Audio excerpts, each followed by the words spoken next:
Welcome to the decision session of Executive Member for Transport. I'm Councillor Andy de Gorn, and today's Monday, the 18th of January 2021. And I have a number of officers who will be supporting me in making the decisions today. First item on the agenda is declarations of interest. I have no prejudicial interests. The only ones that might be relevant would be membership of York's Cycle Campaign and Sustrans volunteer, but none in a position of making decisions. So the second item is the minutes of the meeting held on the 1st of December 2020. I'm happy to approve those minutes, and also note item 4 from that agenda has been adjourned for discussion today. The third item on the agenda is public participation, and we have 6 registered speakers, although Councillor Rowley has been unable to be with us, so unfortunately it appears we won't be able to hear from Councillor Rowley wishing to speak on the intake lane item. But do I have Councillor Smalley as the second speaker on my list? You do. Can you hear me, Chair? I can indeed. You've got 3 minutes to tell us your views on the Clifton, Moorgate and Hurricane Way junctions, traffic signal improvement scheme. Do you want to start now? Thank you, Chair. I've not timed this, but I can't imagine it will be more than 3 minutes. I'd like to start by thanking officers for their time in the development of the paper for item 4 and for the proposal of investing in this junction. Just in particular, I'd like to thank Christian Wood for all his help at Parish Council meetings and the Public Ward Committee. It's a great help to have him there and be able to tell us about it. I live, for context, a couple of 100 metres from this junction, and the traffic lights and the lit bollards do all fail fairly often. And so new equipment are very much needed, regardless of the option chosen today. We held a Public Ward Committee meeting on the 13th of January last week to give local residents the opportunity to ask questions and give their thoughts on the proposal and the options before you today. Numerous concerns were raised about the junction and its current layout, and my colleague Sam Wardby will outline some of these later. Some of the concerns centres around the impact of the new dual carriageway, the new Clifton Moorgate estate and its link road, and finally pedestrian and cyclist flow locally. It's easy to look at this junction on a map and think it's only surrounded by retail estates, and whilst it is a key junction for shoppers, it's also a key commuting and leisure route for local residents too. This junction is frequently used by residents of Rawcliffe and Clifton Moor to shop locally or go to the leisure and food outlets on Stirling Road, for example.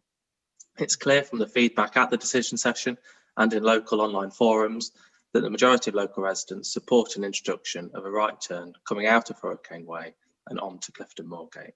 There were some additional points though raised which I hope officers could explore in the delivery of either option 1 or 2. For starters, could a hatched area be implemented to stop traffic leaving towards the ring road, blocking people leaving Hurricane Way? That's been successfully implemented on Water Lane, for example. Could the works plan for the outer ring road dualling include consideration for Hurricane Way to ensure we don't see the long queues like we do on busy shopping periods already? And could we have better signage just opposite this junction on the entrance to the Flying Legends roundabout, so that people are certainly in the right lanes, and hopefully that will reduce accidents and confusion at that junction. Cars idle at the Hurricane Way junction, and that will likely continue regardless of the layout. Could the council's anti-idling campaign come to this junction and put the signage up to tackle idling and improve local air quality for residents? And my final point, Chair, the list of external stakeholders that are consulted in TSAR schemes is impressive and covers a wide range of city organisations. It doesn't, however, cover parish councils, which in other processes are considered statutory consultees. Could the TSAR programme in future consult with all parish councils for where those schemes are located, and ideally consult with local residents too by instinct? Thank you so much, Chair, for your time. Thank you. Did officers have any particular points they needed to clarify with Councillor Smalley, or is that all? I believe I've got all of those points there. I can respond to those. Right, thank you. So the next speaker I have is Councillor Wardby, who is also speaking on this item as ward member. Is Councillor Wardby there? Hello, Chair. Can you hear me? Hello, yes, thank you. Do you want Right. to tell us what you've got to say? Yeah, absolutely. Thank you very much, Chair, and thank you to all the officers for all their work. I'm speaking on behalf of residents and as one of the ward councillors of Clifton and Clifton Without, in which the Hurricane Way traffic lights are in, which you are making a decision on today. For years now, residents have been complaining of stationary traffic and delays at this junction, and many have also been asking for a right turn for as long as there has been shops there.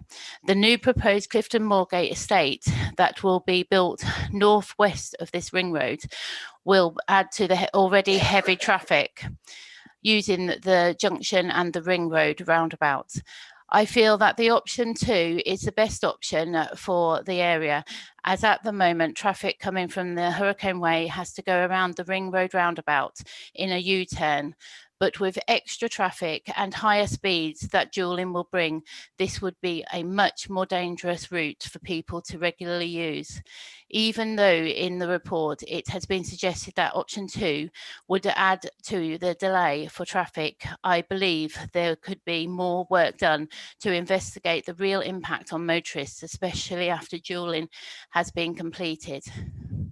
I know option 2 has an increase of at least £200,000 compared with to just having the traffic lights updated. But once the new Clifton Moorgate estate gets developed and the dual carriageway is completed, I feel this will be seen as a missed opportunity, and future U-turns will mean the true cost and will be much more. I ask you to please seriously consider option 2, as I feel that to dismiss it would be detrimental to the flow of traffic and to the disappointment of the local residents and traffic users. Thank you very much. Thank you for that, Councillor Wardby. We'll consider those points when we get to them. My next speaker I have is Christian Santa Barbara. Is Christian there, please? Hello, Councillor Andy, I'm here. Hello, would you like to address the points you want to make to the meeting? We've got about 3 minutes, okay? Okay, thank you. I'll begin now. Okay. So, thank you for having me here today. On Tuesday, the 12th of January, York IWGB delivered its proposal regarding city centre access for gig economy couriers to the council. As such, some preemptive clarification is necessary. This address is specifically requesting that identifiable gig economy courier cyclists be given urgent access to Pitt Street, Lendal and Coney Street for loading and unloading. A temporary identifiable and specific permit alongside a feedback system for public concerns is deemed an accountable anchor for this, however difficult that may be. There's 4 lines of reasoning for this measure. Firstly, York's footfall is significantly reduced. Yes, safety is still a paramount concern, but we cite shared pedal cycle pedestrianised zones in Oxford, Peterborough and Chichester, where the government's own Department for Transport drew the following conclusion, quote, observation revealed no real factors to justify excluding cyclists from pedestrianised areas, suggesting that cycling could be more widely permitted without detriment to pedestrians, unquote. Second, the algorithms that manage us and terminate us for, quote, untimely delivery, unquote, do not care about local law and restrictions, including York's pedestrianised zone. They take no excuses. They do not care. It is a real everyday choice between a fixed penalty notice and destitution for all pedal cycle couriers. If we are late continuously, that's it. Third, in regular times, our work contributed to about 1/3 of a restaurant's revenue. Now, when it's not safe for customers in York to travel in lockdown, we contribute significantly more. York's restaurants are relying on us. The revenue generated literally off of our backs and bicycles contributes significantly to their ability to pay wages, rent, and keep going. We are vital to York and we are here to stay. The gig economy is not going to go anywhere and this will keep happening. We will keep doing what we have had to do so far because we do not have the choice. Fourth and finally, we are just trying to survive the pandemic like everybody else, but there is altruistic value in our work. We are key workers. We deliver medicines, essential groceries and hot food to the vulnerable and shielding, as well as all the families who are already struggling. We understand that this measure proposed is scary, difficult and contentious. I personally understand why nobody has ever tried to do this for cycle couriers, but together I believe we can do it. We plead with the council to take this opportunity, and we are willing to sit down for as long as is necessary to devise a tenable solution. But key workers cannot continue to be unnecessarily penalised. We need the council's help, and we need you to help us. Couriers are losing their livelihoods over this. So, York Council, please grant the measure and then develop the measures we propose on Tuesday the 12th to fully resolve the situation that is hurting so many key workers, vulnerable people and local businesses. Please help us help York. Thank you for your comments. I don't know if any officers need to clarify any particular points.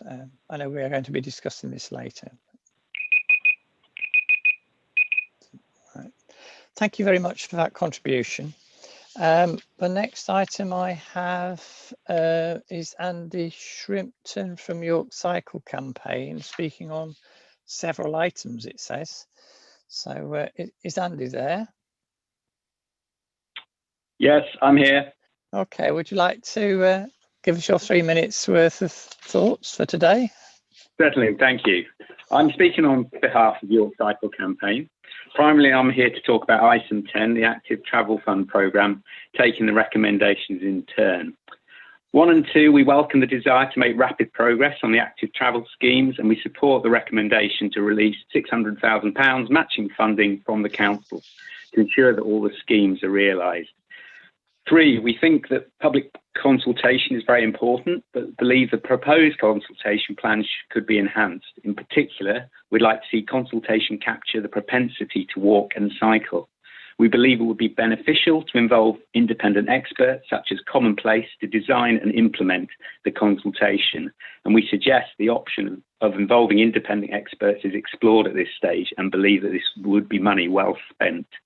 Although we understand the office's desire to implement this programme in an efficient manner, we do believe there is strong merit in the exec member for transport retaining an overview of how the programme is resourced and implemented.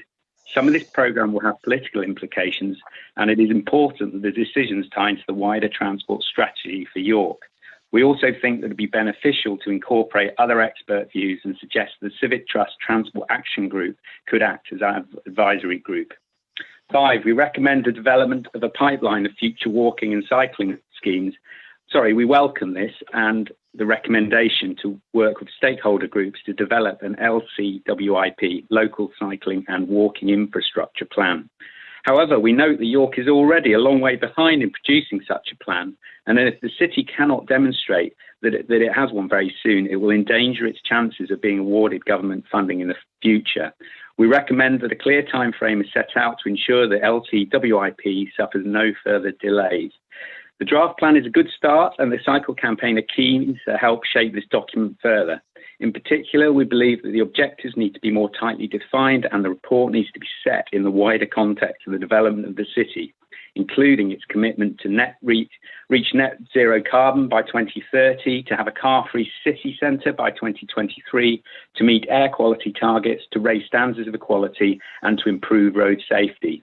We'd also like to see a wider set of data informing the reports, including the data gathered during the Commonplace survey and the Civic Trust Transport Forum. And as mentioned above, we'd like to see enhanced methods of stakeholder consultation being applied. We also believe the spreadsheet priority schemes is now significantly out of date. It needs to be linked to LTN 1/20 and include new criteria such as connectivity and propensity to cycle. In addition, the schemes within it need to be informed by stakeholder consultation. We suggest the spreadsheet is reviewed and we'd be more than willing to offer assistance with this. Finally, we're sure that it's just an oversight, but we note that the item is listed as having no equalities implications. Obviously, equality impact assessments will need to be carried out for any new transport schemes, and we hope that one of the aims of the proposed schemes is to have a positive impact on equality.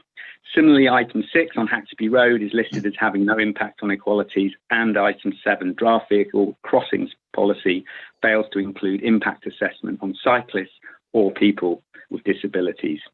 That's it. Thank you very much.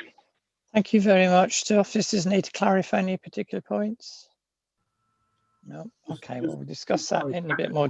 Oh, Neil, yeah. Just to confirm that absolutely the equalities impact assessments will be undertaken on the individual schemes. It's the fact that the actual decision that's been made today by you in itself doesn't have those impacts, but clearly when the actual implementation and the designs come, that those impacts would need to be undertaken, as the speaker rightly pointed out. Yeah, thank you for clarifying that point. Okay, I think the last speaker, unless we found Councillor Rowley, the last speaker I have on my list for this morning is Councillor Melly, speaking as a ward member. Is Councillor Melly there? Hiya, yeah, can you hear me clearly? I can, yes, thank you. Do you want to give us 3 minutes? Great, yeah, I'll dive in. Thanks. Yeah, I just wanted to give a few comments on a couple of different agenda items. On agenda item 5, update on e-scooter trial, I just want to say I'm really pleased that this trial has been a success so far. Pleased to see that you're hoping to roll it out further and introduce more. I hope you'll continue to work with TSAR to review and adapt the e-scooter and e-bike schemes to make sure the trial is a success, not only for TSAR, but to provide a good service that residents want and need. For example, the current proposed geofencing kind of outer perimeter for the e-bikes is the outer ring road.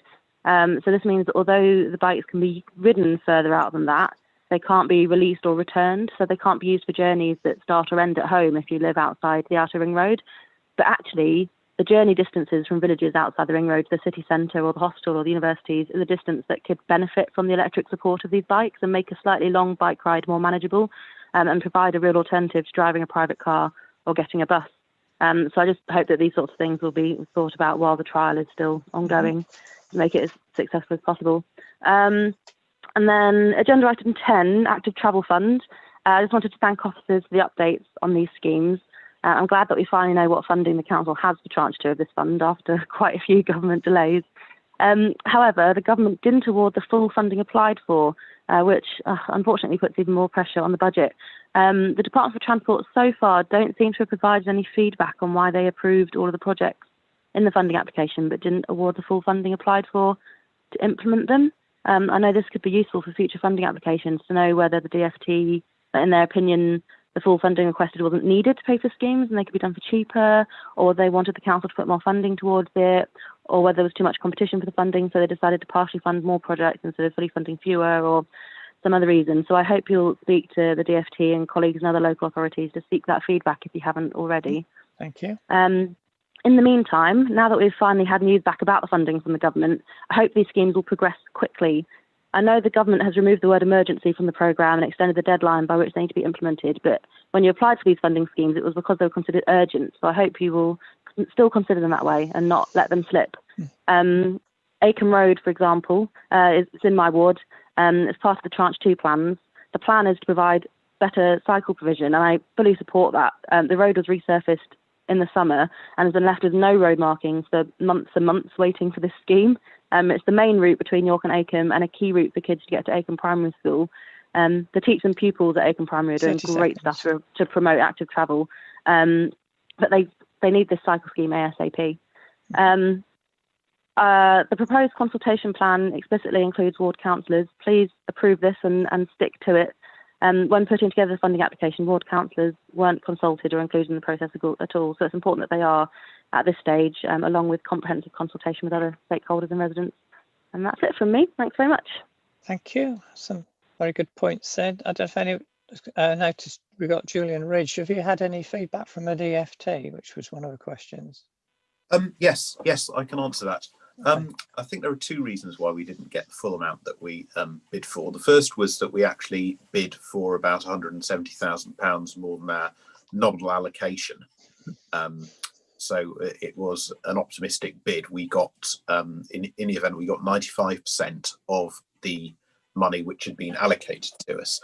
Now, obviously, that was a little bit disappointed. We did follow that up with the DFT, and they suggested that the reason our funding allocation had been slightly less than the full allocation was because we had some stretches of advisory cycle lanes in our proposal, whereas they were looking for entirely mandatory cycle lanes. that's something we need to reflect on as we deliver. Okay, we can discuss that in a bit more detail when we get to that item. I just thought if you knew that whether or not we had an answer, it was useful to know. That concludes the public speakers that I have, unless we haven't found Councillor Rowley recently, have we? I take it.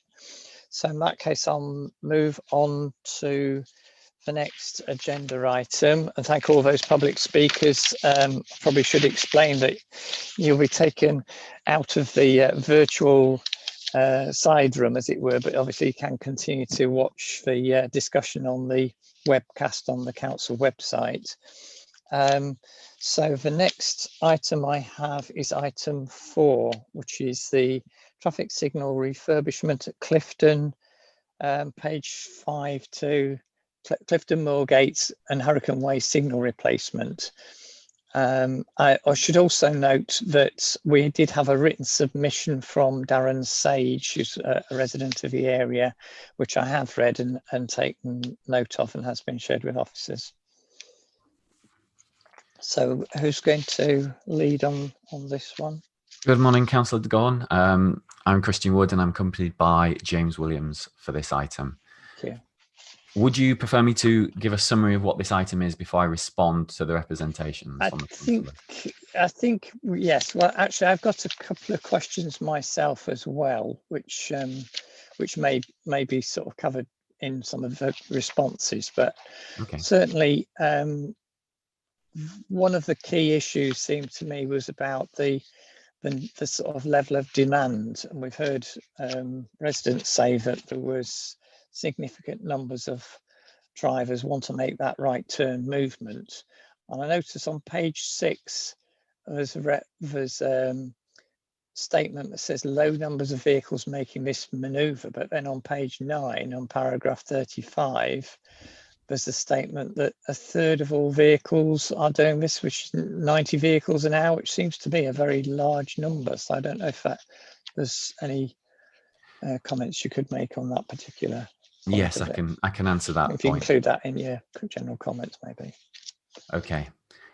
So to briefly summarise this scheme, this is a rerun of the paper that was in front of you at the last decision session, and it does remain unchanged. Mm-hmm. Briefly, this is another TSAR scheme. So the fundamental purpose is to replace life expired traffic signal equipment so we can continue to operate it. The worst case scenario trying to avoid is signal junctions becoming inoperable for a long period of time. We've presented to you 2 options here. Option number 1 is basically a like-for-like replacement with minimal changes. It brings the technology up to date, introduces puff-in crossings, slightly but not significantly improves capacity because of that new technology, and links back to the UTC in station so it can be managed from the control centre. Is that the case at the moment or not? No. Because obviously residents have given a lot of feedback about significant delays, and in fact the ward councillor mentioned some changes even without changing the traffic lights that might help alleviate some of the congestion. We can adjust the timings on the junction at present, but not in as effective a manner as we would be able to after this scheme. And that is a change that applies to both options here, is the link back to the control. Yeah, that's part of function of the new equipment, basically. Yes, absolutely. Okay. Option 2 is basically the introduction of a right turn. So at present, there is no ability to right turn out of Hurricane Way. If you wish to make that movement, you need to turn left, go to the outer ring road, turn back on yourself. So option 2, as you've heard from Councillor Small, it is indeed supported by the local residents, and we've included it in here for you as an option. It does represent a slight increase in delays to the junction overall. Clearly, it represents an improvement to those users who wish to turn right, of which there are approximately 90 vehicles an hour out of Hurricane Way that wish to turn right that at present go to the outer ring road. Mm-hmm. Sorry, that's not correct. 90 vehicles an hour come out of Hurricane Way in total. Right. Turn left and go to the that's I did think that was a lot. Yes, a third of so it's the total number of vehicles coming out of Hurricane Way is 90 per hour, but a smaller proportion of those are obviously coming back on themselves. Yes, that's right. So it's not a third of all vehicles at the junction wish to turn right. Okay. In both cases, there are, again, in option 2, there is a minor improvement to pedestrians and cycles, just to the changing in geometry. The pedestrian crossings have been tightened up somewhat, so they're slightly closer together. So the overall route through is a little bit shorter, but again, it's not significant. Option 2 has a slight increase in delays overall. It's better for those that wish to turn right, but the payoff is that it's worse for other users because of they're stopped by that movement. Our recommendation is for option 1, simply because the benefits that we see from option 2 do not justify the increase of £200,000, which is what it would cost to implement option 2. A number of other options have been evaluated as well and discounted and are not in front of you for a decision. For example, the introduction of a U-turn. Yeah, I have to confess that was something that I raised as a possibility sometime when we were looking at the outer ring road. There was feedback. I think this whole question of a right turn actually came out of residents' feedback and the consultation, an earlier consultation about a year ago on the outer ring road. So that was why sort of that option was looked at by yourselves, because I raised it over a year ago, I think. That's right. The evaluation from the design team showed that there was insufficient highway space to implement that, and in any case, the safety evaluation did not support that option either. Another discounted option that has been assessed or was put forward by the York Civic Trust, that was to actually ban the right turn in. And there are a number of reasons why that was not supported. One of the primary reasons is that the right turn in is used by a significant number of HGVs to access the retail park. The alternative route they would have to take would go down to the Stirling roundabout by Tesco and turn back on themselves. And the design team don't believe that roundabout is suitable to be putting HGV traffic around.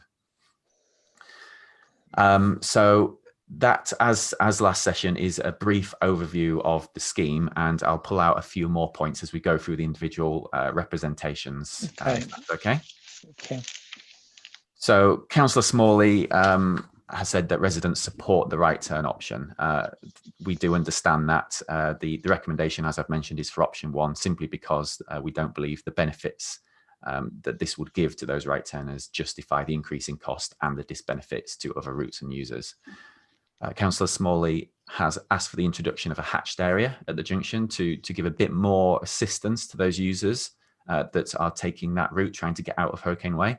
This is something we can absolutely look into at the detailed design stage. I can't promise that we'll put one in, but we'll certainly look at it and put it in if it's. By a hatched area, you're talking about a box junction, in effect. You said that you don't enter until the space the other side of the junction. That's my understanding as well. When we do look into that, we'll engage with Councillor Smalley to ensure that we're actually evaluating the thing that he's asking for. The Councillor Smalley has also asked that the outer ring road scheme include consideration for what we are doing here. I can certainly say that we have been doing that to date. We've been in close contact with the outer ring road scheme, and we will continue to do so. Indeed, the actual introduction of a right turn as an option came from our conversations with that team, but no problem there. We will continue to do that. Councillor Smalley also asked for better signage, and if I remember correctly from the discussions I had at the local ward committee meeting, there are 2 different requests for signage here. One is for improved signage on the approach to Stirling roundabout so that motorists can get into the correct lane a bit earlier. Again, no problem investigating that in the detailed design stage. Assuming there's a viable option, that would be another easy win that we'd be happy to implement. The other signage Councillor Smalley has asked for relates to idling, signage on idling. Again, we'll investigate that. I think that may be slightly more difficult around what types of signage we can implement there. But again, I can promise to investigate that in the detailed design stage and engage with Councillor Smalley as we do so. The final point I picked up from Councillor Smalley was a request for future TSAR schemes to consult with parish councils during the consultation phase, which is not something that we currently do. Ultimately, that is something to discuss, I think, after this session with yourself and other officers, to find out what the implications of that would be and to decide upon that. So I wouldn't give an answer either way on that now. Just on that point, whilst we're on it, I mean, I'm aware that there's schemes that are coming forward. Obviously, you've got a pipeline that you know which equipment is vulnerable and is most urgent need of replacement. I mean, just appreciate, you know, in terms of who we notify and so on, can get quite complicated, but would it be possible to have like an annual list of those that we have on the programme for the coming year, and then obviously be up to them, the parish or the ward councillors, to then say, this is in my ward, you know, come back and find out a bit more detail if they have some concerns about a junction? Would that be a way we could look at that? So am I understanding, are you saying that you would like us to... I mean, obviously, it's something we can look at. We'll be like publishing a list for the year. Publish a list of schemes. Of what may be coming forward. I mean, I don't know if James has any views on that, or Neil. Yeah, I just think in terms of consulting with the parish councils, we can obviously, what I would happily make a commitment to is to consult with the parish councils. What we can't clearly commit to is in terms of available resources, is to be able to facilitate consultation sessions with parish councils. Obviously, limited officer resource, and there's quite an ambitious programme from yourself as an executive member for transport on officers' time. But absolutely, in terms of notifying parish councils of schemes within their area, I can't see any significant additional resource challenge. Yeah, I think that's the key thing, is that it's flagged up to them that, you know, that within the next 3 months or however, there's going to be some work here, because if they have particular issues, and it could be about drainage or safety or any other things that they want to be addressed at the same time as we're looking at. Local knowledge is often invaluable, so absolutely. Okay, understood. So as a minimum, we will inform parish councils of upcoming schemes, and to be confirmed and in the urban area, that would be the ward councillors, planning panels, I suppose. But understood. Yeah. Okay, and I believe that covers all of Councillor Smalley's points. To move on to Councillor Wardby's points, I believe she's highlighted the development north of the Outer Ring Road. So in brief, this development is very early on in the process. There are no confirmed plans that have been submitted, and indeed, with regards to the local plan, there are still challenges to overcome there. What this leads us to think is that any development in this location is likely to be several years away. And if there are implications on the local transport network because of that development, the developers would be obliged to pay for the impact to a certain degree. Obviously, it's fairly complex. But if we were to start making changes to the highway now, before any scheme is confirmed, without knowing the details of the scheme, it would be difficult to implement an effective scheme, and it would be at our own cost.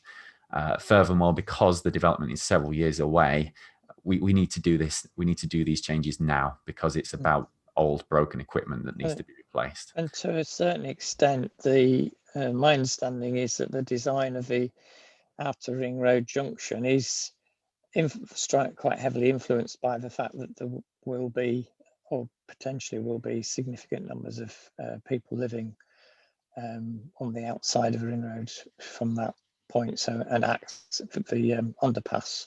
Tony, you want to say something?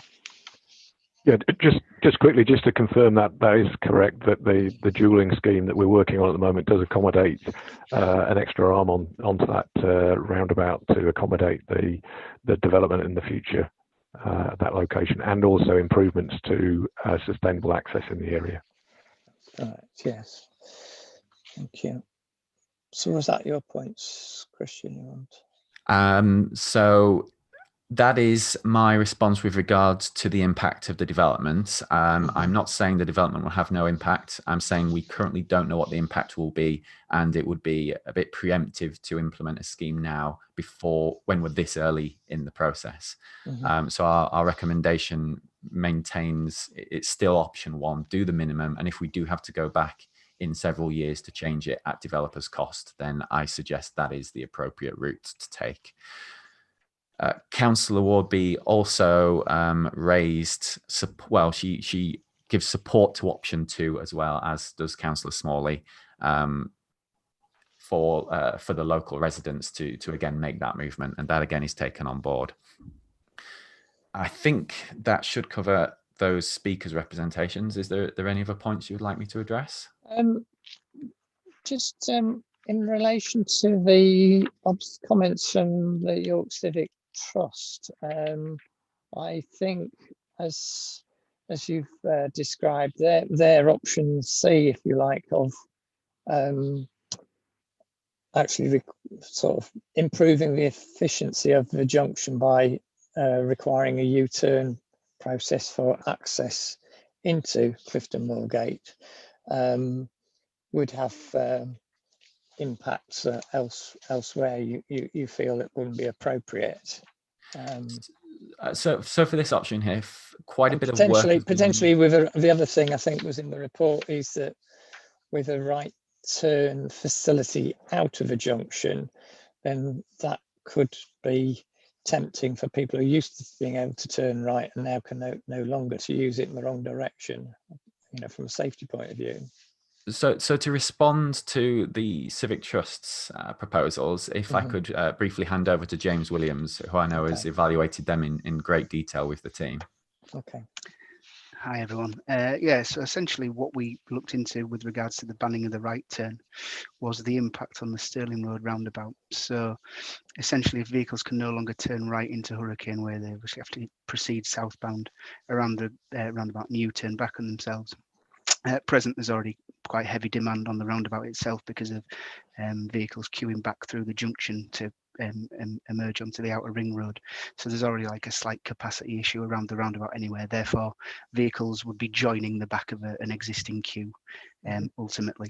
And then the other thing that came out of that piece of work was we spoke to the road safety audit team, and they said with the inclusion of a right turn out of Hurricane Way, but banning the right turn in, you're actually open up a couple of incidents where either vehicles could U-turn coming off the Stirling Road roundabout back on themselves at the junction, which isn't a move we were going to allow. And the second point was what you mentioned previously of if there's a gap in the road that previously they could turn right through, but that would become a banned movement. There's nothing there to actually physically restrict them from making that movement. It would just be a signage related issue. Okay, thank you. One other point which we haven't really looked at and that was of concern to myself was about the pedestrian and cycle provision. And I think the Civic Trust did also float the idea of a crossing point north of the junction, but you say that would require an all red phase that would obviously impact on the capacity of a junction. And I think there may be other issues about the predominant movement to and from once you get across the road where people wanting to go to, whether that would be relevant to. Do you want to respond to that as well, James? Yeah, so essentially a crossing north of the junction was looked into, but basically tied in with the actual proposed pedestrian and cyclist routes that are under the Outer Ring Road project design team. We didn't think that was a kind of something that was worth introducing to the options because of the increased delay that the all red stage would produce. The other thing that came off that comment was there was a question raised about the possibility of a single phase crossing of both sides of Clifton Moorgate, northbound and southbound.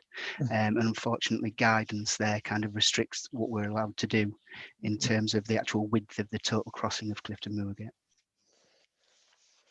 Right, but I think you've also said that whichever option we go for, there would be some slight improvement for pedestrian and cycle movements across the dual carriageway. Is that correct in terms of the phasing of lights and so on? Yeah, primarily just in kind of the way that we can control it through UTC, and also kind of how we can connect the demand between the two sites. At the minute, because of the way the junction works, there are actually two phases of operation. So the junction coming out of Hurricane Way is classed as a junction, whereas the pedestrian crossing of Clifton Moorgate southbound is a separate phase. So what we can do under the new system is actually correlate the crossing of Clifton Moorgate northbound with the crossing of Clifton Moorgate southbound to kind of make them happen a bit more in unison for when demand is created from either side of the Clifton Moorgate. Thank you. So I found the paragraph now. It's paragraph 23 that talks about that in terms of impact on cyclists. But presumably, if you were a jogger or somebody who was fairly nimble on your feet, that might also benefit somebody crossing one stage to the next, have less of a delay in the middle. Exactly. And I think also the question there is about if it becomes a more popular cycle route, the capacity for cycles in the centre reservation. If you've got a group of cyclists having to wait a length of time for the next stage, whether there's capacity in the island for them to be waiting there. The island at present is quite large. Under option 2, obviously there's a slight reduction in the size of the island because of the realignment of the crossings, but there is quite a lot of capacity based on current demand, and kind of if there was an increase due to the redirection of the outer ring road cycle path, then there is space there to deal with some increase. Right, yeah. Okay, I think we've probably covered most of the points. As it's quite clear from the comments that have been made, there are local residents who would like to see that right turn facility, but then there are other aspects of this junction which, not least the significantly increased cost. I think we're talking about a total cost of 250,000 more for providing the right turn. And I've also, in terms of thinking about which option to go for, I can note that officers are recommending option 1, which does take account of pedestrian and cycles and makes improvements for pedestrian and cycle movements. It doesn't provide for that U-turn replacement with a right turn facility, but the taking account of the actual additional costs involved and the benefits of upgrading the equipment anyhow, on balance, I'm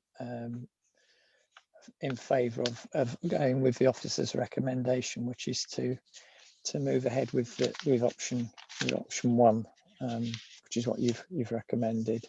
So I thank everybody for their contributions that we've made, and I apologise if local people didn't feel involved earlier, but we did delay the decision so that we could actually hear their views. But at the end of the day, we have to sort of make a balanced view in taking account of all the different factors. So we'll support moving ahead with that project under option 1. Thank you very much. Thank you. So the next item I have is item 5, an update on e-scooter trials, which is page 36 to 37 to 56. James, you. Well, I'll just do a very short introduction on this, if I may, Chair. I think it's just to clarify the context under which this trial is being run. Mm-hmm. So the e-scooters are not a service provided by the council. Mm-hmm. What the council has done is sought permission from the government for York to be part of a a trial of e-scooters and monitor their impact. And part of our monitoring is obviously this report. The council does have a role, though, in facilitating the trial in terms of we're responsible for the adopted highway and much of the public realm infrastructure. So we are supporting the pilot, but the service is actually run by a private company called TSAR, who you will hear from later. So I think just to put it in that context, that it's a bit like a taxi service. We're responsible for it in terms of setting the legislation, but we don't actually run the service. And I just think that's useful context to be mindful of when receiving this report. Thank you. I should also add that did have a written representation from the cycle campaign basically in support of the extension of the service to include e-bike hire, and made a note of the fact that in previous years York has looked at the idea of a cycle hire scheme. And that they're sort of expressing the view that e-bikes would extend the range of cycling, as has been made just by one of the speakers, Councillor Melly, but also that it might be something that in fullness of time could be something else that would be offered alongside the electronic version. That's right. So okay. If I bring Dave and Lucy and Jessica in from TIA to talk. Do you want to introduce yourselves when you just so we know who's who? That'll be helpful. Thank you. Yeah, so hi. Lucy, sorry, you're going to start. Yeah, I can as well. Yeah, so I'm the project manager for the e-scooters at City of York Council. So I'll just start by giving kind of a bit of an update on the trial and how it's gone since we started in October. So we introduced scooters at the university, and then have taken a kind of phased approach to introduce them more widely across the city centre, and they're now available to use at the hospital and at York St John University, and the kind of phase introduction has enabled us to kind of resolve any issues, and we've worked with TIA and other kind of city stakeholders as well on the expansion and adding parking bays. We've had quite high usage. So in the first 6 weeks of the trial, we had around 3,800 trips taken and a total of 25,000 kilometres travelled on e-scooters. And during that time, we didn't have any incidents reported, so no kind of incidents involving personal injury occurring on the public highway, which was positive. The approach that has been taken with the parking bays for e-scooters has also mitigated any incidents of them causing street clutter and improved safety for non-users. And we've had quite high parking compliance, with this being consistently over 99%. So the parking solution's working quite well. And TIA, our operator, have also engaged with residents in the city. So they've held a virtual community event for York residents, and they're also launched a blog to provide regular updates on the service area and the parking locations as well. In terms of the kind of options in the paper, we're looking to expand the service area to within the outer ring road, and also to increase the number of e-scooters so they're accessible to people in more parts of the city, and to increase the connectivity of the city for riders and kind of linking the city centre with key services and residential areas. And again, we'd apply a kind of phased approach to this as is outlined in the paper. Just to pick up on the point that Councillor Melly rose around extending past the outer ring road, it's something we've discussed with TIA, and would probably consider this as part of a later stage of the trial, and would kind of come back for a decision on that as well. Option one that's presented also looks to add e-bikes to the rental option. So this would follow the same model as for e-scooters in terms of how they would be hired and the pricing. And in terms of the service area, the pedal assist on the e-bikes would stop if the e-bike left the service area, but a rider would still be able to kind of pedal themselves to go past that kind of service area. But the bike would still be only able to kind of end the trip in a designated parking location. And the kind of addition of e-bikes provides choice for individuals, and an active travel option as well, and it enables a wide range of residents and visitors to trial e-bikes as part of the scheme. So the kind of officer recommendation is that we go forward with option one to expand the service area and to introduce e-bikes as is outlined in the report. Thank you.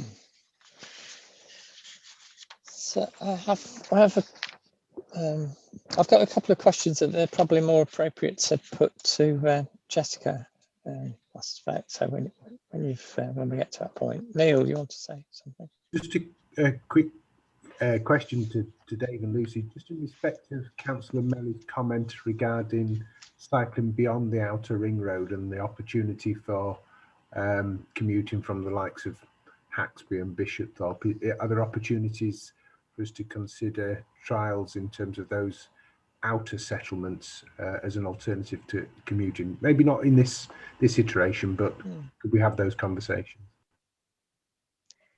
Yeah, there's definitely opportunity for us to consider that. I think we wanted to kind of expand out to the outer ring road, and then obviously kind of make sure that the crossings through the outer ring road are safe to enable kind of access to other areas. Certainly, I would think it might be something that that's a discussion with parish councils would be very useful. And as you mentioned, sort of Bishopthorpe and Copmanthorpe, for instance, have probably got a much more attractive options to get from there to the city rather than some of the other outer villages at the moment. Dave, yeah. Andy, yes, sorry. I think it's worth emphasising the fact that this has been a really successful trial, and we weren't one of the first adopters, but we were a relatively early adopter, and we worked with TIA quite closely. As James said, it's TIA's operation to run, but we worked with them quite closely to make sure it was a success, and to learn lessons from the other earlier sort of early adopter trials. And that, I think that the things that we can comment here on are things like their approach to safety, their approach to COVID measures. They've responded to requests from hospital staff to support movement to the hospital during sort of recovery and lockdowns and periods like that. And I think what we're kind of seeing is the gradual, we've kind of enforced a little bit of gradual rollout of the scheme so that we can control numbers of parking spaces, and genuinely test the fact that it's a success before we move on to the next stage. So I think it's when there has been some frustration in terms of some of the users that they can't move outside of the service area, the geofence service area. But I'd like to sort of emphasise that was a deliberate move on ours and TIA's part to make sure that there was a level of control over the trial, and it was done in as safe a possible way.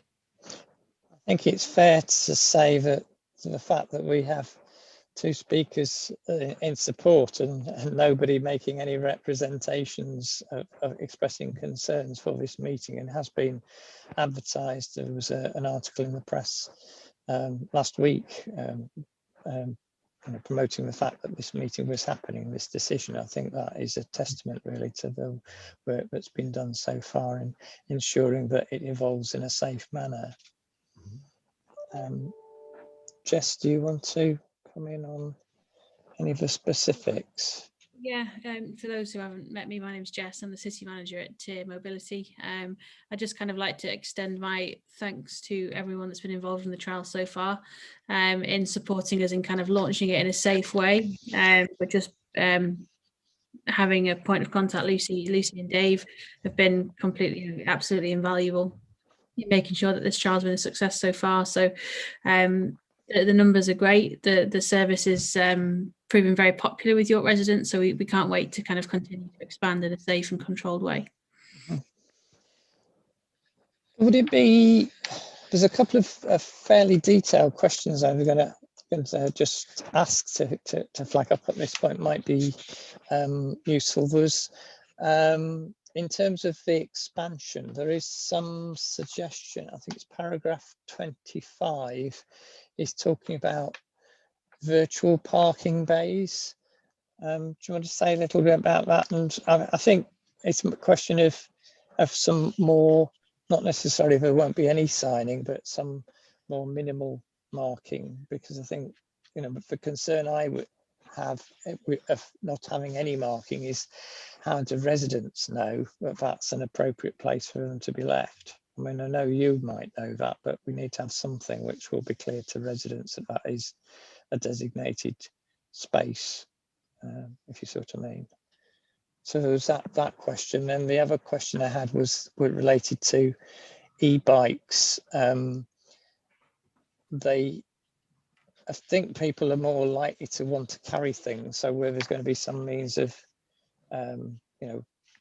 putting a handbag or whatever, rather than having to rely on a rucksack and to carry some, maybe a bit of shopping or whatever.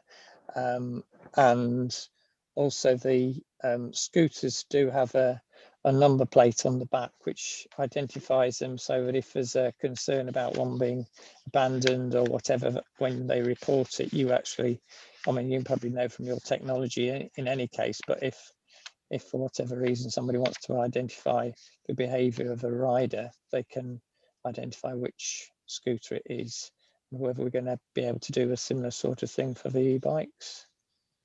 So those were two sort of quite detailed questions, but I thought I might as well throw them in at this point. Yeah, that's I can answer both those now quite quickly. So Okay. the point on handbag and the way you can put that when you're cycling. The scooters are going to have a carrier on the front. You mean the bikes, e-bikes? With the bikes, yeah. Yeah. There's going to be a holder on there for bags, part of the design. And in terms of the number plates, the number plate IDs have really helped the police in identifying riders that have been riding irresponsibly. So we're going to roll those out as well on the bikes. Just on the plates as well, we've redesigned them to make them reflective, and that's in response to feedback from the visually impaired community. We're also going to make sure that they're a lot more visible than they currently are. So as it stands, they're quite small, but the size of the number plates is going to be increased, and it's going to be on more locations on the bikes and the scooters as well. Okay, thank you. Councillor Dugan, just on your first point about rollout of virtual parking bays, I think, again, we probably haven't emphasised enough the fact that this is a trial and we are testing with TIA, we're testing various things as we roll out. The concept of a virtual bay is to sort of reduce impact on public realm, although we do understand that that residents will want to identify whether a scooter is actually parked in the right place. So I think it's really, we were just wanting to give you a heads up that we would be investigating those kind of options, and that could be a number of things. And what we'll do is that'll be fed through to yourselves as part of the normal approval process for routes and parking. Okay. So that would be on a trial basis with feedback. Yeah, and we're fully sort of conscious that if there is a particular approach that doesn't work, then we can pull it back. There are various different, or there are a couple of different methods of marking out the bays, whether that is painted or vinyl, and again, it's just a case of finding the most appropriate layout and signage for some of the probably potentially less busy parking spots, let's say. Okay, thank you. So the proposal that you've got is talking about a phased approach to the extension, which I think is in paragraph 24. Is that what we're looking at in terms of extending to new areas of the city? Do you want to describe that a little bit, Jess? Yeah, so that's our intention for extension, to slowly go into new areas of the city. So it would encompass areas like South Bank, Heworth and Clifton, first and foremost. And then after that, we'd then expand into Acombe, Heslington, Huntington, and the kind of further areas closer to the edge of the ring road. So we wouldn't just kind of take a blanket approach of let's go anywhere within the ring road. We'd kind of open it up to different residential areas in a slow and controlled way.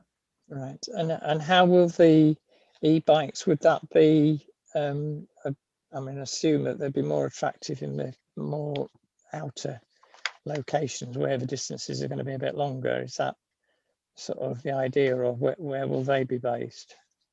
They're going to be based, or you can park an e-bike wherever you want to park an e-scooter. So there's not going to be designated spots for scooters and bikes.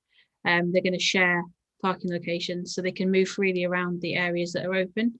But we would anticipate seeing the bikes in the more outer areas, because they're more convenient to get longer distances. And did I read somewhere that they have a stand similar? Because I think the concern would be bikes are more likely to get lent against a wall, or they will have a stand that they like freestanding when they're parked.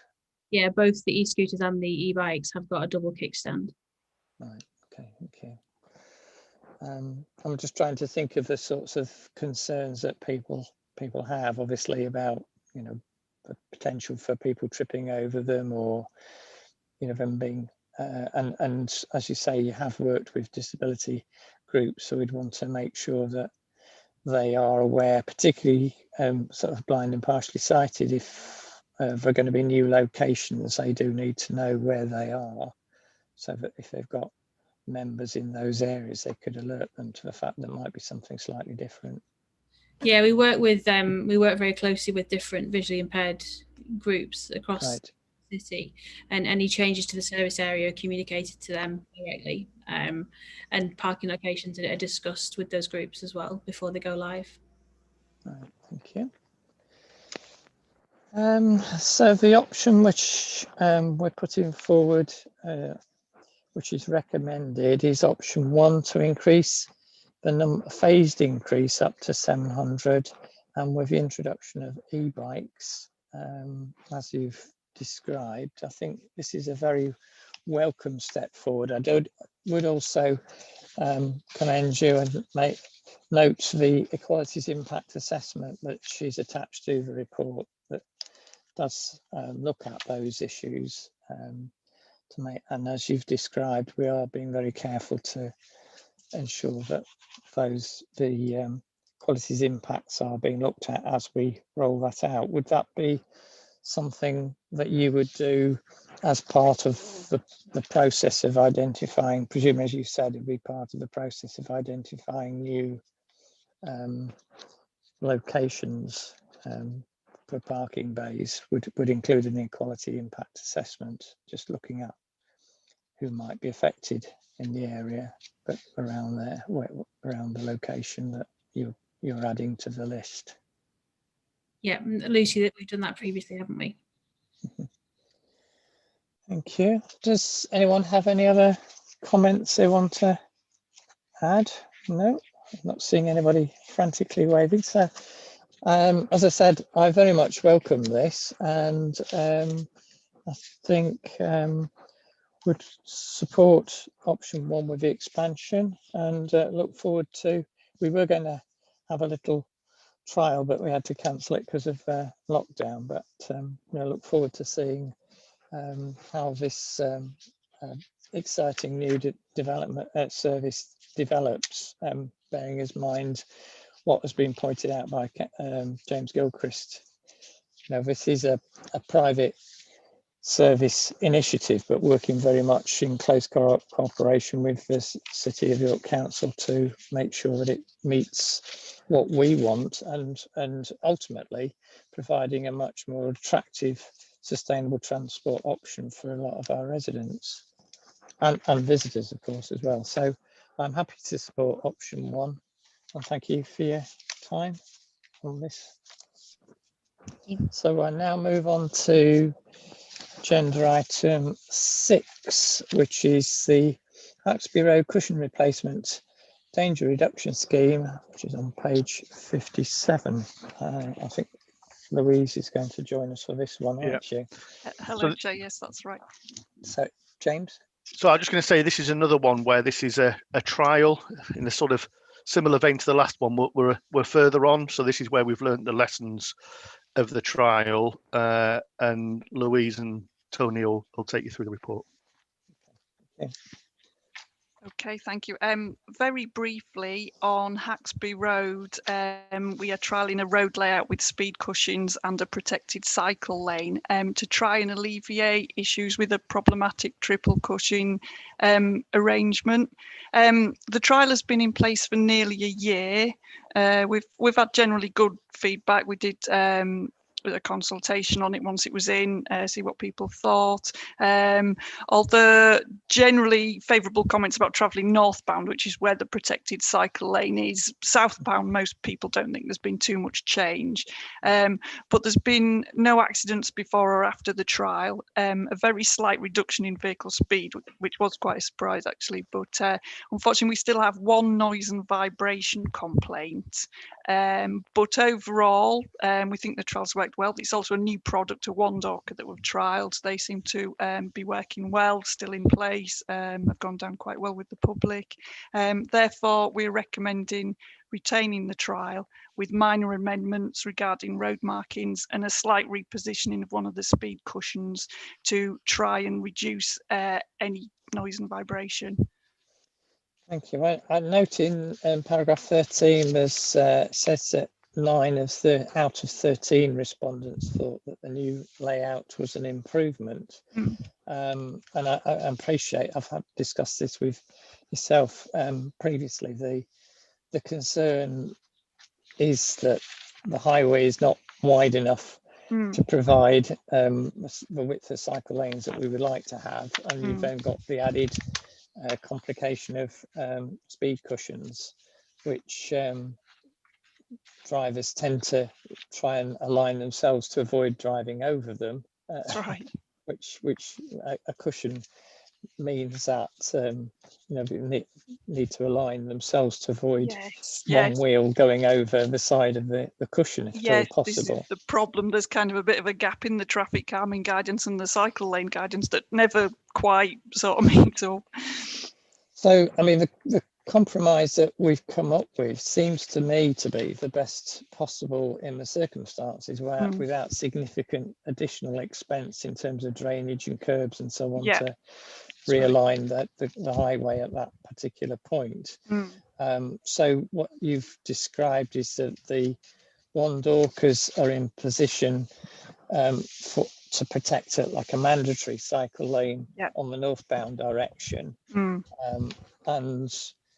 I think there was some comments about lining as well being slightly changed, wasn't it, to sort of try and discourage drivers from sort of encroaching into the cyclist area.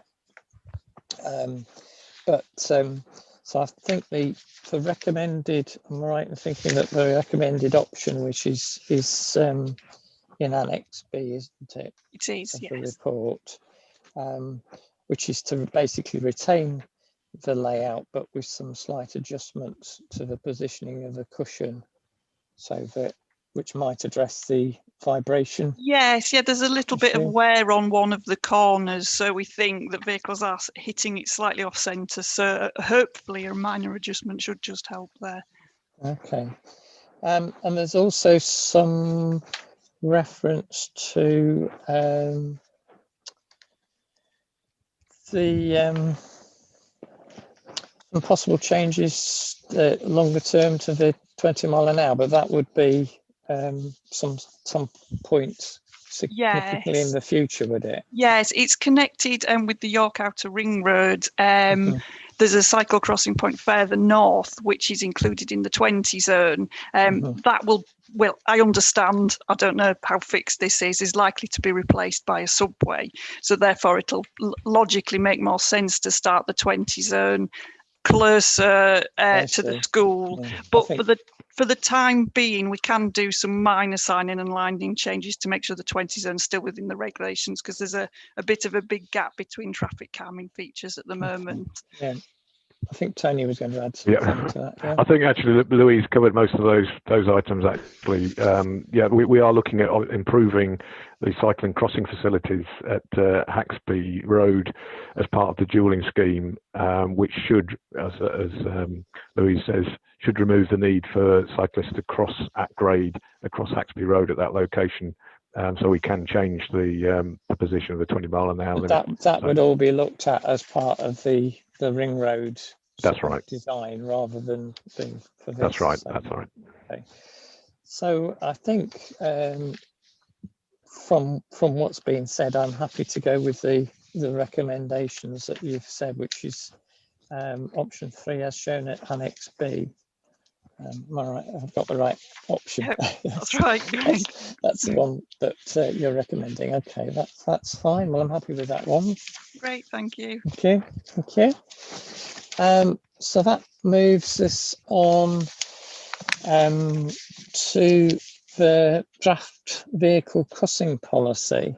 Now on this one, I've received a concern by email about the absence of a community impact assessment for this policy, and specifically the impact on wheelchair and mobility scooters or adapted cycles who might be thrown off balance by the imperceptible change, possibly of gradient at right angles to their direction of travel.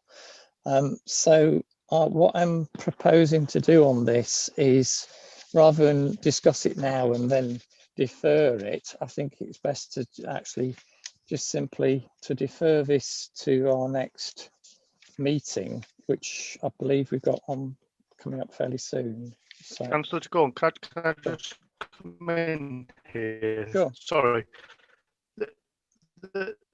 The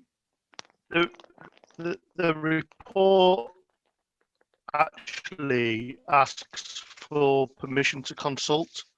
Consultation is to understand exactly those points on the new policy. So actually what we're trying to do is start that process of engaging with those groups to understand their concerns. It's not because we haven't done one, it's because we want to start the process to do one, if that makes sense. So what you're saying is that, because it does have a section which refers to equalities, but it doesn't mention this particular point which has been raised. No, but Helen, presume you wrote the report, didn't you? I'm the Traffic and Highway Development Manager, have drafted this policy. Yet what we're asking you, Councillor Dagon, is to let us go to consult, and then following the consultation, we would come back with you with a reviewed policy, and obviously we would include an impact assessment as required, but we think that it would be better to consult first to inform the impact assessment. There is actually consideration of the issue that has been raised with you in our draft policy, because we have diagrams showing how the drop curves can be constructed to reduce the issues. We can't completely take them away, but we can reduce. So we have considered it, but obviously, yes, what we're asking you is to go and consult at the moment. So, I mean, on that basis, I'm happy for the draft here to be put out for consultation, but I think the equalities aspect, I think the concern which was raised by some speakers about equalities impact is something that we do need to reflect in our policy statements. Councillor de Gordon, you might want to modify the recommendation in that case to specifically, yes, we can consult, but to specifically engage with those groups that we established through the Foot Streets work on this new policy. Okay. So we can tweak that recommendation to say that you specifically want targeted engagement around disability and equality.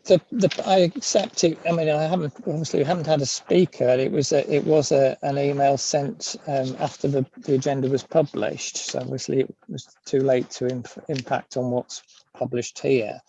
But the point was made about, I think it was specifically in relation to crossings which go over cycle, quite often there are off-road cycle routes as well as alongside of a footway.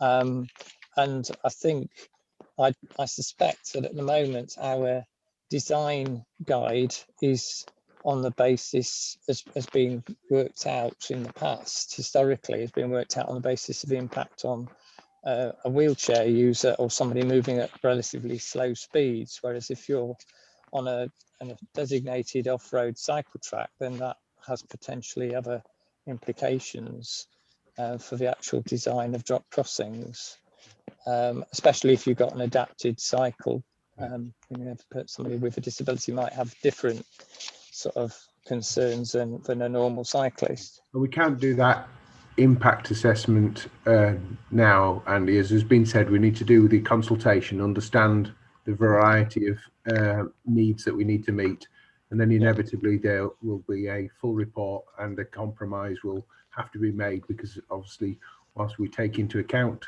the impact, we can't effectively fulfil everybody's needs. No, but I mean, the point, I suppose the point is that we need to look at, we need to look at other situations which weren't the case when the original policies were first drafted. James has highlighted the process for this approach with Helena, and we can now effectively proceed. And I think if we make that amendment to the recommendation to specifically reflect that we are going to have those conversations with those communities of interest, make sure that so I'm on that basis, I'm happy to recommend to support the recommendation as amended, so that I certainly would like to see some information, a bit more information about that issue included in any consultation report, that there may be further work that needs doing, looking at implications of where crossings where there's an off-road cycle route, for instance. Yes, and we will obviously have to look. The policy would have to reflect existing and then also proposed amendments to the infrastructure. Yeah, because there may be other things which we haven't really thought about in terms of sight lines and so on, which are different if you're trying to look at sight lines and a cycle route as opposed to the actual curb of a highway, for instance. Yeah, absolutely, and that will be reflected in the policy. And as I said at the head of the meeting, this decision you're making now isn't to implement, it's to consult, and therefore that's why the equalities impact assessment isn't within this report, because we don't have sufficient information as yet to make that impact assessment. So I think that if you're happy to proceed, we can. I mean, certainly, I think in general terms, it is useful to have the equality impact assessment at every stage, because then it does flag up other areas like I've just raised that may need further investigation before the final version comes back. It'd be incumbent upon, there's a whole raft of issues that a policy development needs to take into account, and that would obviously be highlighted in the report when you come to adopt it. We don't spell out all the needs that are necessary for a policy to meet in the instigation. I think that the idea being that if we tried to write a definitive list now, then we would fail. So therefore, the best policy is to start off with an open approach and saying, let's undertake a wide-ranging consultation, and then make sure you can make a fully informed decision when you come to make it. If we preempt that and say this issue is more important than that issue, we're likely to get it wrong from the off. So I'm happy to, as you say, support this going for consultation, but with specific engagement with people with disabilities, and also with, I suppose, given that the point was raised about cycles, with the cycle groups in relation to off-road cycle provision, where that is the case next to a crossing. Yeah, absolutely. Okay. Thank you.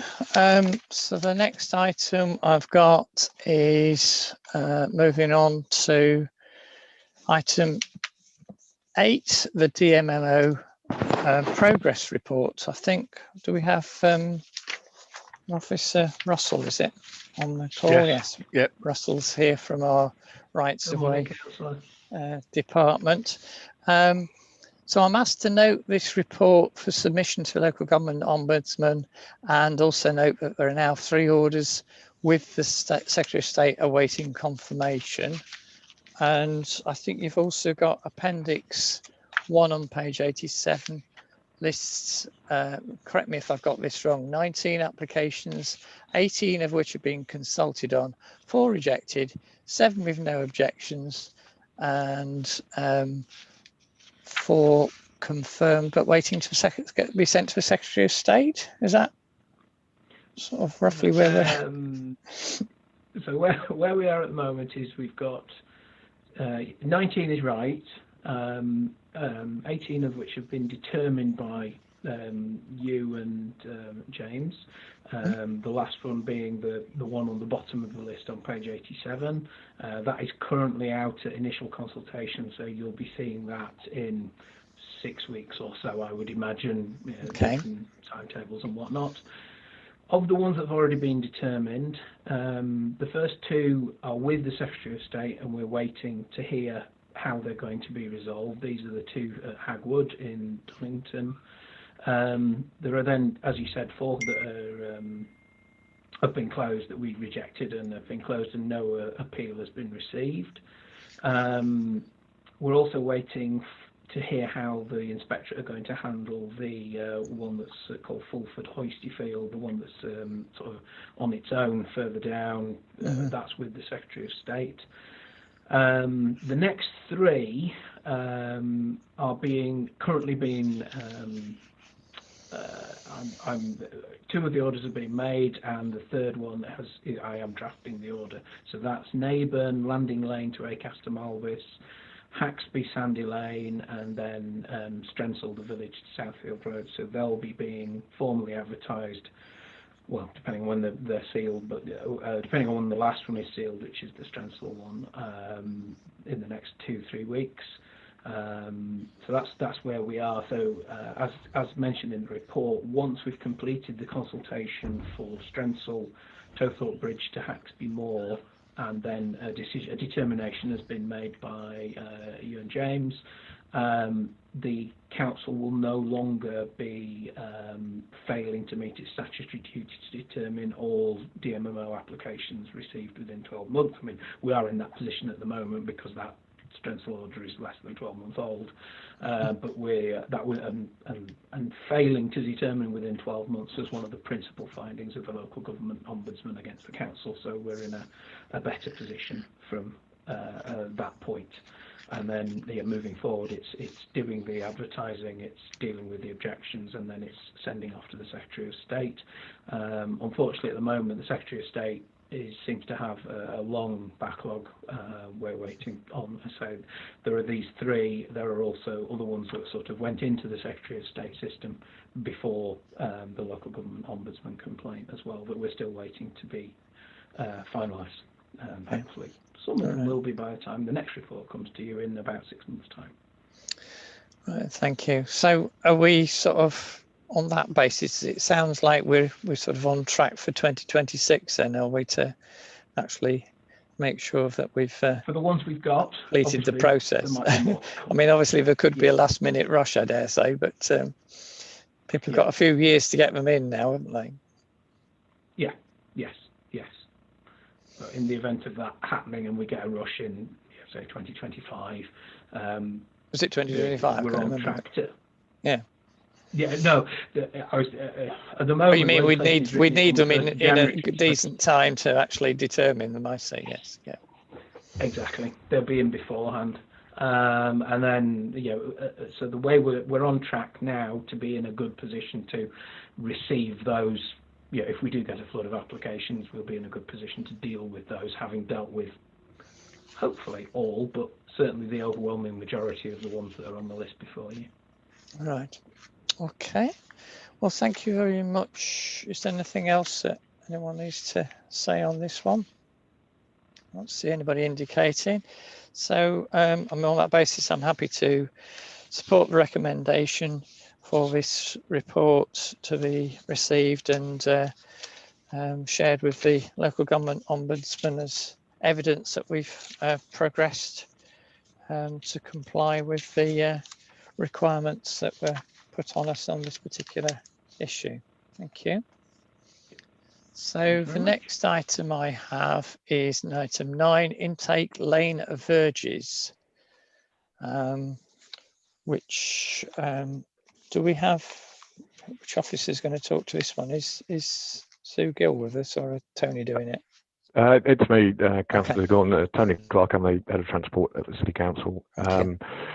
There's just a limited update to mention, just to clarify that actually the order for no waiting at any time at this location was for both sides of the road, rather than just a single side. So, and we would plan to implement it on both sides, because if we didn't, there would be a likelihood that people would park on both sides of that location, on the side that wasn't restricted at that location. The other item, just to update you on, is that the ward councillor in the area has identified a cheaper source of posts which would be able to be implemented, and I think that would be the preference if it was a lower cost. So posts supporting the signs, and the city council would provide the signs to be put onto those posts. Thank you. I had just one or two questions. I understand from the representations and the correspondence I've been copied into that the concerns and representations, concerns about the sort of potentially urbanising the area, which is the only way in which we can, signs are a legal requirement to make it enforceable. But there was the proposal is to have signs sort of fairly widely spaced and either at the back of the verge or sort of closer towards the front of the verge, depending on whether there's need for agricultural vehicles that might need to overrun.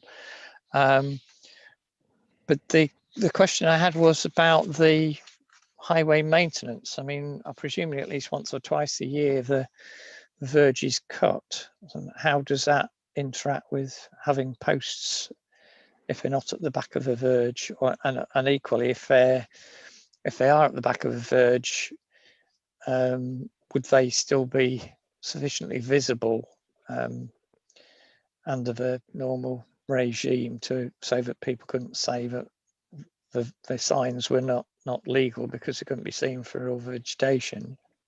Yeah. Has that been looked at?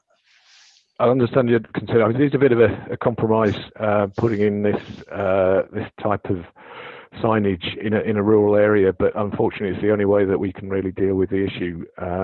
So the issue of maintenance that you've raised, I'll make sure that's considered as part of the consideration of where to put the signs in practice.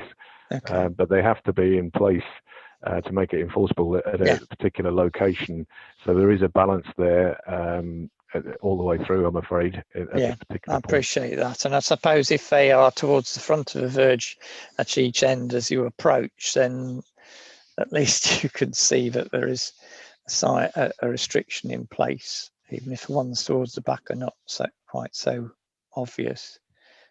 We will look at the exact location to make sure that they sort of permit maintenance as best they can, but provide the enforcement that's needed. Yeah, I mean, obviously you don't want to add to the maintenance costs, but equally you have to be aware that quite often there's a concern about signs and things being damaged by the grass cutting process, or hedge cutting for that matter.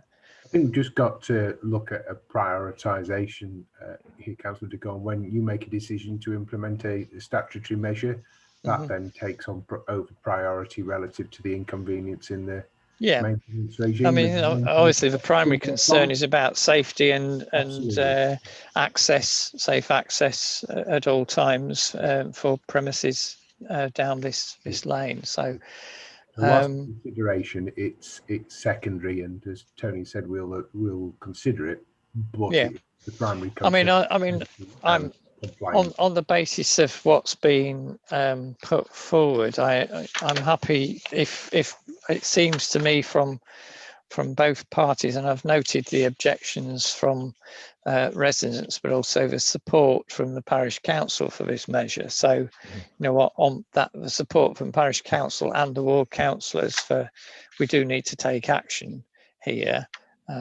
to ensure safe access.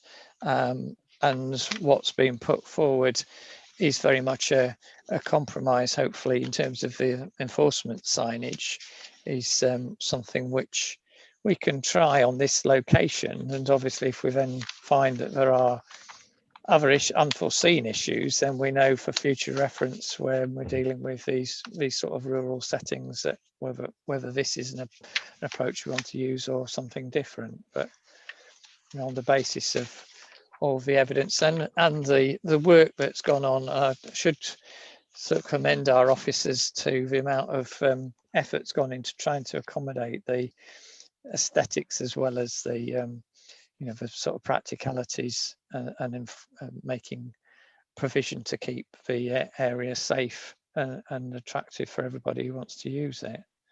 So I mean, on that basis, I'm happy to support the installation of this order with the compromise solution that has been come up with. You've come up with in terms of signage. Is that okay with everybody? Yep, good. Thank you. Thank you. So it moves us on to item 10, the active travel fund, which is quite a significant item. This is where Julian joins us, is it? Yes, I'm back in. Thank you. So I very much welcome progress on this report with the exciting opportunity to make a step change in cycling and walking infrastructure since we secured the Tranche 2 funding in November, and also note the comments and offers assistance that you heard in the public speaker from York Cycle Campaign, but also York Civic Trust.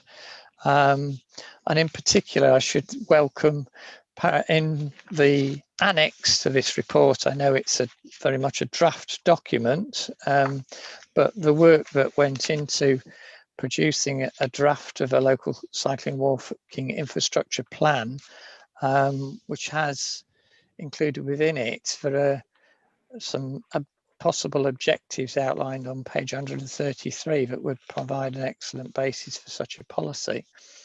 And there's also, I think, on page 134, I noticed there's some analysis which gives an insight into the opportunities for moving a significant proportion of car journeys to walking and cycling if we incorporate that within the approach that we're going to be taking in the coming year.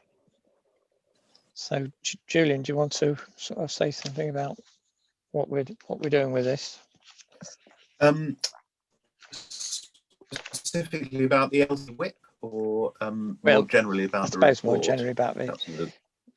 I suppose both, really, but because maybe you want to just say a little bit of context about how the LC whip draft document came to be produced, because it is something which a lot of other councils do have and would be a useful evidence base as part of our local transport plan.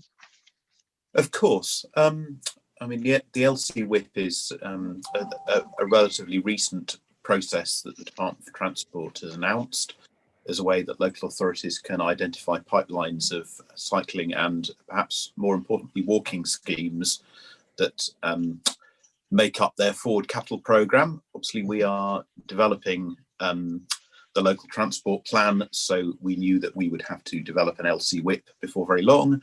The opportunity came up during the first lockdown when some members of Sustrans staff who would normally be working on the travel school programme became available to do some work on the LC whip. So we asked them to do this, and the result of this was the scoping document, which the brief for which was to set out what we would need to do to develop an LC whip. I think it does that very well. The report, as you'll see, that asks for permission to go forward and develop that further through establishing a stakeholder group. Mm-hmm. The report is the report itself has a number of other recommendations around the emergency active travel fund schemes to note progress with the schemes to date. So that's schemes like Foot Extension Groves, the one-way closure of Coppergate. Then around the active travel fund itself, which was the funding awarded in November, and requests a match funding in principle contribution of £600,000 to sit alongside the £800,000 that's been awarded by the DFT. This will allow us to move the programme along, and then it asks for an endorsement of the consultation plan and to give officers delegated authority to make decisions about how we actually resource the programme. Thank you. Councillor Diggle, could I just Sure. comment on one of the points that was raised by Andy Shrimpton about the spreadsheet, which we also included within the document as one of the annexes, Right, which yeah. just highlights the schemes which we've currently got within our list of cycling projects that we would like to take forward across the city. It is a relatively long list, and it's just to demonstrate really that we're not starting from scratch on the local cycling and walking infrastructure plan. We have been working on this for some time. It needs to be refreshed, and engagement and consultation with the local residents and the other stakeholders is part of that process. But it just sets the theme that we have already got a program and a strategy to take forward cycling schemes. The walking element needs to be integrated in that, and we also need to look closely at the items that Andy Shrimpton mentioned about connectivity and the impact of the new guidance LTN 1/20.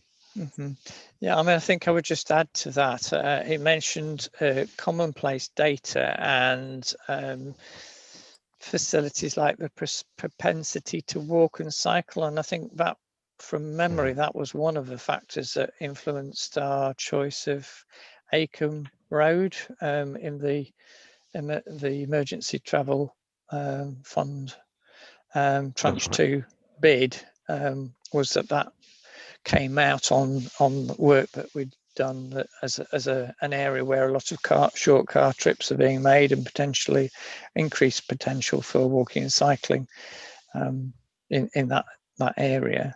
I think it's also worth noting, Councillor Dugan, that the work that has previously been done and that exists for the whole city in terms of the cycling network, the most challenging aspects of that plan that has existed for a number of years are well known to the city's cyclists, and they represent the fixed nature of our highway infrastructure and the political and local considerations at those pinch points. And therefore, I think the particularly from the DFT's perspective, the need for that wide-ranging and local consultation as well as to the impacts on these pinch points is going to be a key part of generating both an LC WIP, but also delivering the active travel fund.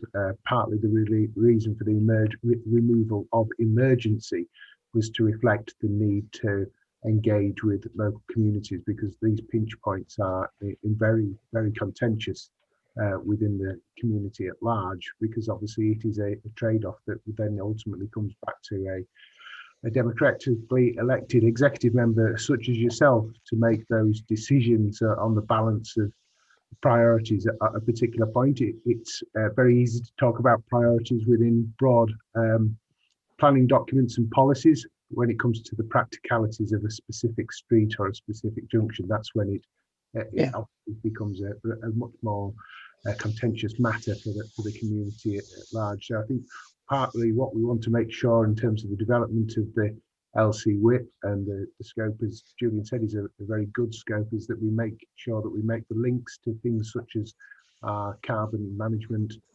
strategy for the city to get bound to the 2030 net zero, but also that we pick up on those broader aspirations for the city's economy, what the city purpose of the city centre is, our economic recovery, and making sure that there's equality in whatever we do in terms of bringing forward these interventions. So it's a very challenging document that's got to fulfil multiple outcomes, and it's clearly not going to please everybody when we come down to those specific interventions, but it needs to highlight them as we develop it. Yeah, certainly. And I think it is, as you say, it's about getting the broader understanding of the strategic value of particular projects and getting that that buy-in across the whole community, whether it's the business community, residents, visitors, whoever it might be, to see the particular benefits of a broad policy approach, which is why I'm particularly welcoming this. Taking that slightly more holistic, longer-term view, particularly given the commitments that we've made as a council to zero carbon, and reducing unnecessary traffic in the city centre. The potential, I think it does say in there that obviously the numbers of proportion of a population who walk about the place obviously gets greater the closer you get to the city centre, so there's far more potential to move people from cars to walking and cycling when the distances are less than in a more rural setting. So it's about taking those opportunities and looking for that on a broad policy approach. So in terms of the actual active travel fund spending, we've got a table with the measures listed there, and I think the point that one of Andy Shrimpton made was about trying to get that balance right. I accept is a very difficult one, they're getting the balance between doing it right and doing it, and I think I think it's perhaps worth putting on record that the history of emergency active travel was announced to be implemented very quickly, and then fairly quickly after that we were had the deadline for tranche 2, which we put in, and were told we would have an answer by the end of August, and it was November before we actually heard the outcome. So that did have a bearing on some of the schemes. But when we did get that feedback from the Secretary of State to tranche 2, there was perhaps more of an emphasis in the light of experience. They wanted to make sure that residents were aware of what was happening and didn't sort of have the accusation that we were doing things using COVID as an excuse, which I don't think we were using it as an excuse. It was a response, an urgent response in terms of areas like the foot streets to the business needs of the city centre. But nevertheless, we do want to make sure that residents have the opportunity to influence decisions that we make and understand the rationale behind them, why they're of particular benefit to the city in the longer term, which is why the work on a sort of more broad-ranging local transport plan and so on is really important. That they see that bigger picture that it fits into and is part of, rather than just being something that directly impacts on their neighbourhood. So we have a recommendation, was a number of recommendations, including the one that relates to, we've call it developing a pipeline of compliant future schemes, working with stakeholder groups to develop the LC whip, but also to move forward with implementing the schemes which are listed on table 2. Can you say something about the timescale for these being moved forward? Is that, I think we're committed, if I remember rightly, the requirement of the Department for Transport was that we consult and confirm them being in the programme by the end of March, and then we can deliver them after that period, but as soon as is practical. Obviously there may be some which can deliver before then if there is no specific consultation required for them. But do you want to say something on that, Julian? Yes, that's right. The Department for Transport want us to set out what we are going to take forward by the end of March this year. And ideally, they would like to see the measures actually delivered by the end of March 2022. There is a little bit of scope to deliver beyond that, but we would prefer to deliver things by the end of March 2022 as much as we can.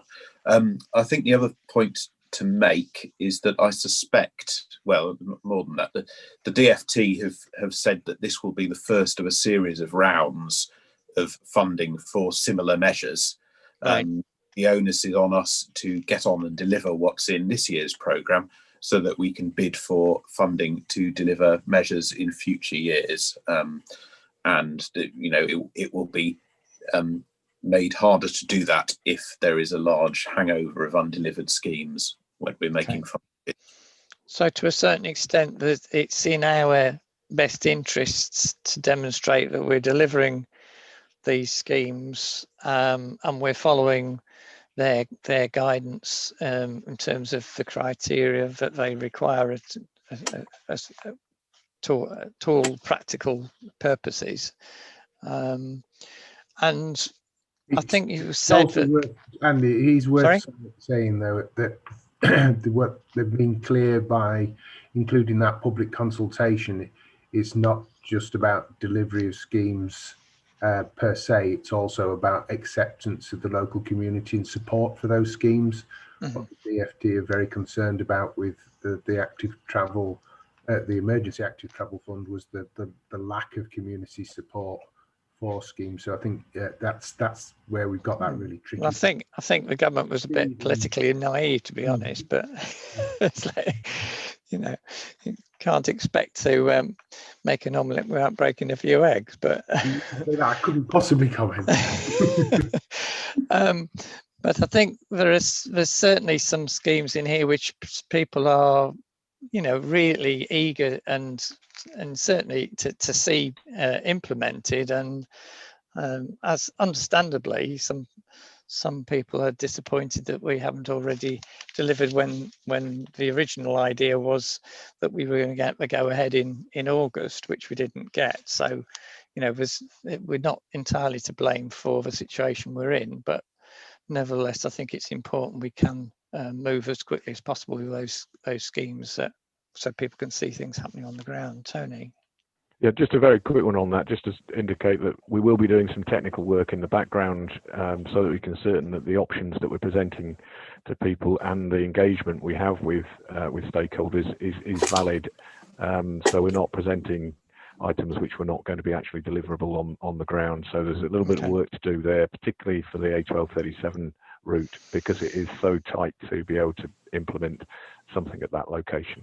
Yeah, I was going to say that one in particular, I would be keen for us to move on certainly when it was first put forward, it was thinking about children going to manor school, and the safety at the moment there is certainly not something that we'd want to see exist any longer than necessary. You know, it's quite legal to use that bridge on a cycle or walking, but it's far from attractive to do that. And if there's anything that we can do to improve that safety, even though it might cost us a significant amount of money, it's certainly not as much as the the cost of a completely separate pedestrian and cycle bridge, which would be the only real attractive and safe solution, which would go into the millions rather than the hundreds of thousands, which we're looking at here. I think it was something which was flagged up in particular in relation to trying to promote post COVID, promote sustainable travel rather than more car traffic, which for a lot of people, parents will think that driving to manor school is the only safe way to get their kids there at the moment without that facility. But I accept there's some technical work you need to do before we can say whether or not that is going ahead. Okay. The other one which I note, there was some comments about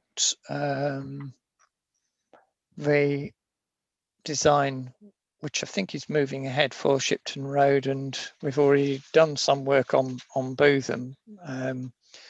But if there's anything that we can develop, the original bid for tranche 2, I think, was going to look at what we could provide to improve the attractiveness between the two signalised junctions with Clifton Green and Rawcliffe Road. That is again something which could be done at the same time as moving on with implementing the lanes on Shipton Road. Yep, that is a section that we are looking at. Again, it's a tight location between two signalised junctions, and we want to come across with schemes which are actually deliverable and will make a difference for cyclists, whilst accommodating the other traffic that run through that particular area of the city. Okay, so I am happy to support this moving forward, and in terms of reporting, I don't want to, as has been made clear, I don't want to slow things down at all in terms of delivery, but it is a critical project, I think, for the city, and demonstrating, as has been said, demonstrating if there are further funding pipelines that we are able to deliver a scheme which is LTM 120 compliant as far as is practicable. If there are places that we have to depart from that, then we will need to flag those up. But I think as certainly the aspiration set out in Grant Shap's statement was about creating lightly segregated routes wherever we're doing that. And I think you made the reference, Julian, to the fact that that was one of the concerns from the feedback points we got from the DFT. I know we did improvements on Tacaster Road, but without the segregation. So it's a question of whether we can ensure that we're more of a provision, if not all, is going to be LTM 120 compliant, given that that was a funding criteria set out in the letter. So I'm happy with approving those, and particular, let's see it as an important element of placemaking plans for York, making us in a clear pathway towards zero carbon transport, but also being ready to draw down further government funding to actually have a step change in walking and cycling in the city, so that not just from the point of view of the benefit of those who want to walk and cycle, but also from the key point about encouraging that modal shift for people who might be prepared to walk to local facilities rather than get in their cars. So I'm happy with that item. Is there anything else to be said on that? No. No, I think that covers everything. Thank you. Thank you. There was one item of urgent business which was referenced to the speaker from the cycle couriers, and in particular their proposal about a cycle pedal permit during lockdown. And whilst I'm sympathetic to their request for some flexibility during the foot streets to support the hospitality sector, I've been advised that this needs to be discussed in a bit more detail with other executive members and senior officers rather than making a decision here at this meeting. And I understand this is due to happen later today, after which I'll be able to advise on how we as an authority are going to respond to that request. So I'm not going to take it as a specific decision today, but just want to ensure, as has been subject to quite a lot of conversations we've had already, that we do consider all implications, including the qualities issues, safety issues, enforcement, and so on. So we will be having a separate discussion about that later today, and advise the cycle couriers, IWGB organisation of a response as quickly as possible after our meeting later today. On that, I have no further business, and I thank the officers for all their work on this. As you can see, a lot happening, and we are moving forward with a whole range of projects, and we'll no doubt, I think the next decision session is on the 9th of February. We'll have further reports on progress on some of these schemes. So thank you everybody for attending.